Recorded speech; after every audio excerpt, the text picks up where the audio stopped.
آپ مجھے یہ بتاؤ کہ یہ احادیث قرآن کی تفسیر ہے کہ نہیں؟ سب سے بہترین تفسیر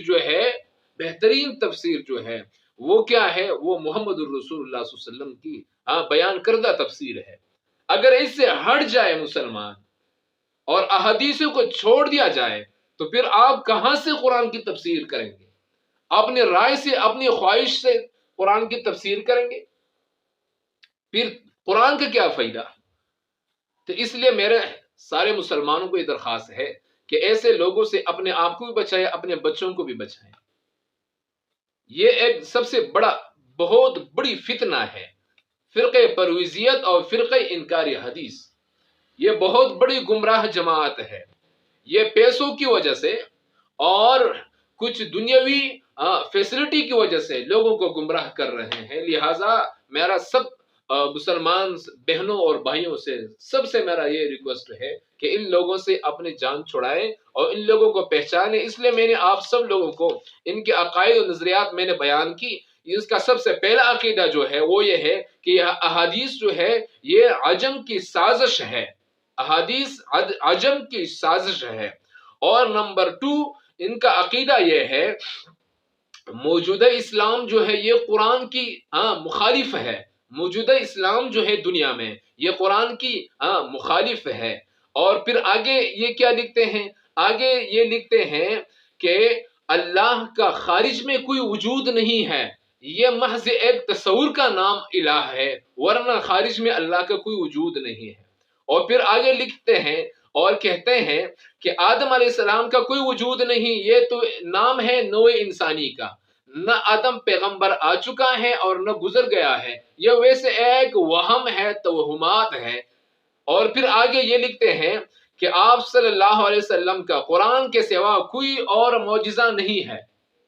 یہ پرویز، یہ منکری حدیث اور یہ انکاری حدیث کا جو فتنہ ہے، ان کی یہ کتابیں ہیں قرآنی فیصلے، معارف القرآن جو ہے پرویز کے نام سے جو ہے، لغات القرآن اور ایسے بہت بڑے نظام ربوبیت، لغات القرآن، یہ سب ان کے حوالہ جات ہے۔ اور پھر آگے یہ لکھتے ہیں کہ نماز مجوسیوں سے لی ہوئی ہے، قرآن مجید نے نماز پڑھنے کے لیے نہیں کہا ہے بلکہ قیام اور صلاۃ کا کہا ہے۔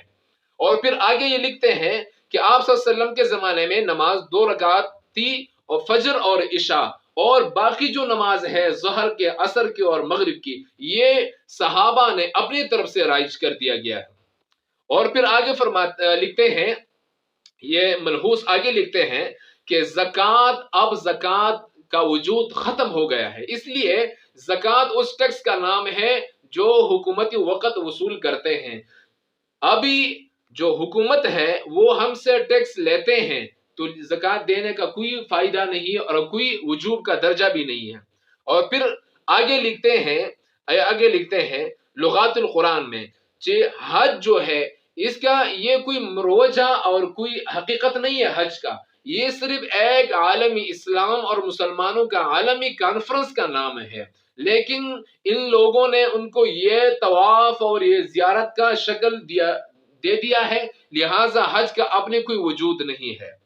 اور پھر آگے لکھتے ہیں قربانی، ان کانفرنس میں جتنے لوگ آتے ہیں، ان کانفرنس اور اجلاس میں جتنے لوگ باہر سے آتے ہیں مسلم ممالک سے، یہ قربانی ان لوگوں کے لیے کھانے کے لیے انتظام تھا، لیکن اس کا نام لوگوں نے بدل کر دیا، قربانی رکھا، لہٰذا اب کوئی قربانی نہیں ہے۔